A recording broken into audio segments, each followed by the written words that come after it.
Bonjour chers frères et sœurs, je vous salue vous qui croyez en Dieu, qui aimez Jésus-Christ de tout votre cœur, qui savez qu'il est le sauveur, le rédempteur des âmes humaines, qui aimez le Saint-Esprit qui nous permet d'obéir au commandement du Seigneur Jésus-Christ et de faire toujours la volonté de Dieu.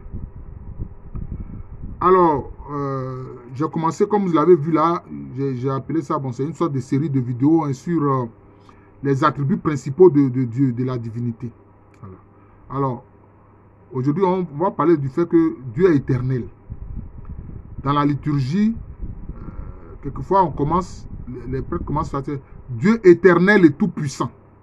Voilà. Dieu éternel et tout-puissant. Dieu qui est éternel. Donc, le fait que Dieu soit éternel, voilà. Nous allons chercher à comprendre ce qu'il faut entendre par Dieu qui est éternel. Parce que dans ce qui est éternel, il y a la notion de temps. C'est la notion de temps. C'est-à-dire que Dieu, il est l'éternel présent. Voilà. Il est l'éternel présent.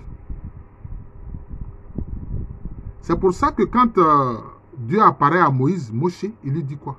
Va dire aux enfants d'Israël que je suis t'envoie vers eux. Je suis, c'est-à-dire l'éternel présent. L'éternel présent. Maintenant, certains peuvent dire, mais oui, mais il est éternel. Celui qui est éternel, c'est comme si lui, il demeure toujours. Il ne meurt pas. Mais pourquoi est-ce que Jésus est mort? Alors que nous proclamons qu'il est Dieu. Mais c'est très simple. C'est très simple à comprendre. Vous savez, j'ai fait une vidéo sur ce qu'est la Sainte Trinité. Parce que si on ne connaît pas bien la doctrine de la Sainte Trinité, si on ne connaît pas bien le principe du pur amour, c'est par là que je vais terminer cette série-là, le pur amour divin. Toi-même qui es un être humain simple, tu fais trois choses qui ont un lien intime. Tu penses, tu parles, tu agis. Tu penses, tu parles, tu agis. La pensée, c'est comme une volonté exprimée. La parole, c'est de dire ce que cette volonté-là veut faire. Et agir, c'est agir conformément à ce qui a été pensé et ce qui a été dit. C'est pour ça que dans la doctrine chrétienne, on parle de la Sainte Trinité.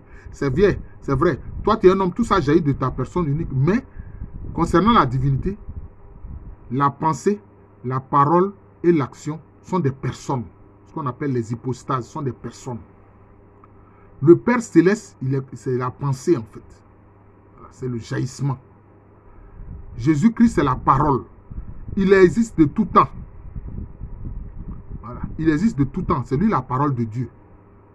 À ce propos même, nos frères musulmans sont d'accord avec nous puisqu'ils appellent Jésus Kalimatullah, c'est-à-dire parole d'Allah. Et puis maintenant, il y a le Saint-Esprit qui agit. Voilà. C'est comme ça.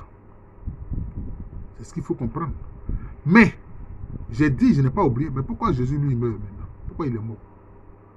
Parce que lui qui est la parole éternelle de Dieu, il est venu se créer des problèmes en s'incarnant. Le fait que maintenant, il est venu maintenant dans l'univers des humains, en prenant un corps physique, et puis il est né de la Vierge Marie. C'est là que son problème a commencé. Comme souvent les gens disent, c'est là que Django sera souffert. Mais d'où vient la mort? La mort vient du péché. Mais tant qu'il n'avait pas pris sur lui nos péchés, il ne pouvait pas mourir. Ça c'est clair. Parce que c'est le péché qui génère la mort. Vous voyez? Et le fait que Adam, Adam, qui veut dire terre rouge, Ève, qui veut dire la vivante. Parce que dans la Bible, on dit non, Ève a été tirée de la côte d'Adam. Non, non, non. Dans le texte hébreu, ça dit Ève, c'est ce qui est à côté. C'est ce qui est à côté d'Adam. C'est ce qui est placé à côté d'Adam. Ce n'est pas sa côte qui est tirée et puis Ève est conçue. Non, non. Voilà. C'est ce qui est à côté. Voilà. C'est tout. Et donc, Le fait qu'il ait pris sur lui nos péchés, les péchés des êtres humains, à partir de ce moment-là, il est devenu mortel. C'est tout. À partir de ce moment, il est devenu mortel. Il a pris sur lui nos péchés, donc il est devenu mortel. Puisque maintenant, lui-même s'est couvert de nos péchés. Donc il est devenu mortel. C'est pour ça qu'il est mort. Mais il est ressuscité. Et quand il ressuscite, après son ascension, bon, il rejoint sa place qui n'a jamais en fait quitté, qui est pleine et entière, qui est celui de la parole de Dieu. Mais la parole de Dieu qui vient accomplir un sacrifice salvateur pour les âmes humaines. Mais il faut comprendre même qu'à la base de la création, il y a le sacrifice. À la base même de la création, il y a le sacrifice. Ah oui, à la base de la création, il y a le sacrifice, ça je vous le dis. C'est pour ça que même la mécanique quantique, la physique quantique dit quoi? Que pour qu'une chose existe, pour qu'une personne existe, il faut qu'il y ait un observateur.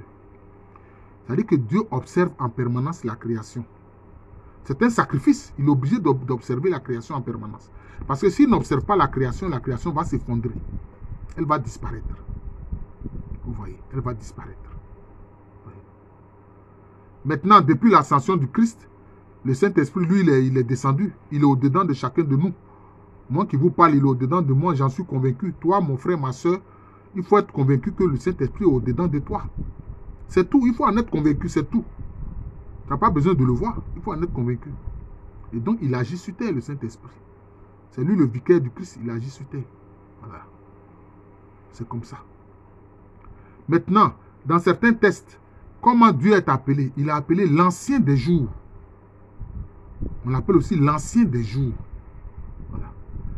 Quand on dit l'ancien des jours, ces jours-là, c'est quoi? Ces jours-là ne sont pas définis. Ces jours sont dans un espace très, je veux dire, dans un temps très long. On enseigne, mais Dieu est appelé l'ancien des jours. Ouais. D'où l'aspect de son éternité. Voilà. Et le fait qu'il est éternel, c'est pour ça que là aussi on le voit dans le livre de l'Apocalypse. Quand il y a la révélation, par exemple, l'Apocalypse, ça veut dire la révélation. Quand Jésus ressuscité se révèle à son apôtre Jean, qui était alors en exil sur l'île de Patmos en Grèce, il a dit quoi? Il dit, j'étais mort et maintenant je suis vivant pour toujours. Je ne meurs plus. Il est vivant pour toujours, il ne meurt plus. Voilà. Même si dans la célébration de l'Eucharistie, on rappelle sa mort et sa résurrection. C'est ce qu'il lui-même nous a demandé, c'est le mémorial de sa passion. Mais il ne meurt plus, il est éternel. Voilà. Il ne meurt plus, il est éternel. Vous voyez. Mais, Dieu dans sa bonté, qui est éternelle, qu'est-ce qu'il fait? Il permet que toute la création, à ses côtés, vive éternellement. Par quoi? Par le fait qu'il se sacrifie en observant la création. Pour ne pas que la création s'effondre, je vous l'ai dit. Voilà. Mais vous allez dire, mais frère Jean de l'amour de Jésus, pour ça, mais les choses meurent. Mais quand les choses meurent là, toi qui es encore dans le plan physique, tu vois que la chose est morte, tu ne la vois plus. Mais la chose est passée où? La chose est passée dans un plan invisible maintenant. Ce n'est pas parce que tu ne vois pas la chose ou la personne avec tes yeux physiques, dans le plan physique, dans le plan de la matière, que la personne ou la chose n'existe pas. La personne existe toujours maintenant, elle est dans l'invisible. D'ailleurs, tout ce qui est visible commence d'abord dans l'invisible, ça vient dans le visible, et puis ça retourne dans l'invisible. C'est comme ça. Et puis ça retourne dans l'invisible. Maintenant, vous allez me dire, mais ceux qui sont morts, tu meurs, Jésus a dit quoi? Là où est ton trésor, là est ton cœur. Si ton trésor c'est le Christ, tu seras auprès du Christ. Si ton trésor c'est de faire du mal, de massacrer, de tuer, tu seras auprès de ton maître Satan. Lui aussi, il peut être dans l'invisible, lui aussi, il est dans l'invisible aussi. Tu vas le rejoindre là-bas. Puis c'est ce que tu aimes. Tu vas rejoindre ce que tu aimes. Là-bas est ton cœur. Parce que c'est là-bas est ton trésor. Maintenant, il y a ce qu'on a appelé la seconde mort, dont parle le livre de la révélation de l'Apocalypse. C'est-à-dire quoi? C'est des gens qui sont coupés de Dieu. Mais ils végètent dans l'espace et le temps, dans l'invisible. Parce que être coupé de la divinité, donc de la vie pleine et entière de la vie divine, mais c'est une souffrance terrible. Donc ils sont dans une souffrance terrible parce qu'ils sont séparés de Dieu. C'est ce qu'on a appelé la seconde mort. C'est ce qu'on appelle la seconde mort dans le livre de l'Apocalypse et des choses. Le livre de la Révélation. C'est ça le vrai nom, le livre de la Révélation. Ils sont séparés de Dieu. Satan est séparé de Dieu. C'est pour ça qu'ils souffrent. Les démons sont séparés de Dieu. C'est pour ça qu'ils souffrent. Et c'est pour ça que ils aiment tellement faire du tort aux hommes. Voilà, ils veulent faire du tort aux hommes. Ils pensent que ça va atténuer leur souffrance parce que, en fait, ils sont remplis de haine, en fait. Ils sont remplis de haine pour l'être humain. Voilà. Donc, ils cherchent à nuire aux êtres humains. Donc, ils souffrent. Donc, être séparé de Dieu, tu souffres. En fait, on appelle ça la seconde mort, mais tu existes, mais dans un état végétatif séparé de Dieu. Voilà. Maintenant, ceux qui ont vécu dans l'amitié du Seigneur, dans l'amour de Dieu, ils sont dans la béatitude, dans le bonheur auprès de leur Seigneur. C'est pour ça qu'on les appelle les bienheureux. On dit bien quoi? La bienheureuse Vierge Marie.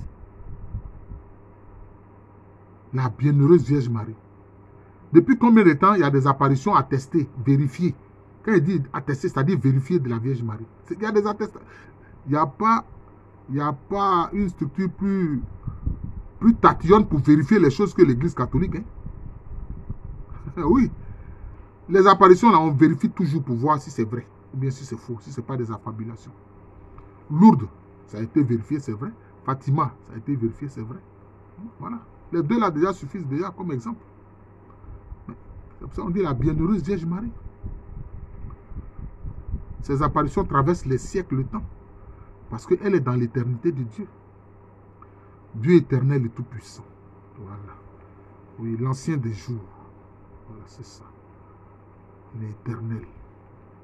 Et dans le plan divin, vous verrez, on va en parler. Hein. Sur cette série-là, le 5e élément, je vais le faire. Mais je ferai aussi une autre vidéo pour mettre aussi ça en rapport avec, je peux dire, les 5 forces qui régissent l'univers. Je pense qu'il y a un lien. Les 5 forces qui régissent l'univers, qui sont liées en fait aux 5 attributs principaux de Dieu, et puis qui sont liées aussi à notre personne, nous les êtres humains, créés à l'image de Dieu. Hein? L'image, c'est comme la graine par rapport à l'arbre. Maintenant, j'ai fait une vidéo qui parlait de l'image et de la ressemblance. La graine est à l'image de l'arbre, mais la graine n'est pas l'arbre. Pour que la graine devienne l'arbre, il faut qu'elle soit mise en terre, il faut qu'elle soit arrosée, il faut qu'elle reçoive du soleil, etc. Et puis maintenant, elle sera la ressemblance de l'arbre. C'est ça. Le but de la vie chrétienne, c'est de devenir une copie de Jésus-Christ. Je répète, le but de la vie chrétienne, c'est être à la ressemblance de Jésus-Christ. Saint Séraphin de Sarov a dit, le but de la vie chrétienne, c'est l'acquisition du Saint-Esprit. C'est vrai. Et moi aussi, je dis, le but de la vie chrétienne, c'est être à la ressemblance de Jésus-Christ. D'être une copie conforme de Jésus-Christ. Pourquoi? Parce que le but de le Saint-Esprit au-dedans de nous, c'est de faire en sorte que nous devenions une ressemblance de Jésus-Christ. Voilà. Donc je vous remercie, je suis le frère Jean de l'amour de Jésus. C'est aussi le nom de cette chaîne YouTube. Faites-la connaître, partagez les vidéos. Voilà, c'est cela. Voilà. À l'état civil, je suis le professeur Alou Kwame René. Je vous souhaite une très bonne journée.